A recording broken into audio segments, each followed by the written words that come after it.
Mecca deputy അമീർ Saudi bin മിഷാലാണ് മക്കയിലും ജിദ്ദയിലുമായി ആകെ 179 വിവിധ വിദ്യാഭ്യാസ പദ്ധതികൾ ഉദ്ഘാടനം നിർവഹിച്ചത്. സൗദി അറേബ്യ വിദ്യാഭ്യാസ മേഖലയിൽ അടുത്ത കാലത്തായി നൽകുന്ന പ്രാധാന്യത്തിൻ്റെ വെളിച്ചത്തിലാണ് പുതിയ പദ്ധതികൾ.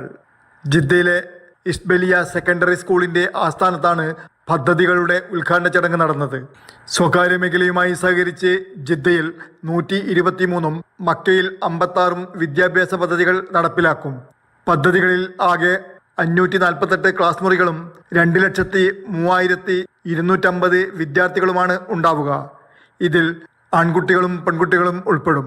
199 സായാഹ്ന സ്കൂളുകളും 62 വാടക കെട്ടിടങ്ങളുമാണ് സജ്ജമാക്കുക. പദ്ധതികൾ നടപ്പിലാക്കുന്നതിൻ്റെ ഘട്ടങ്ങളെക്കുറിച്ചുള്ള ദൃശ്യാവതരണവും മാതൃകകളും അമീർ വീക്ഷിച്ചു.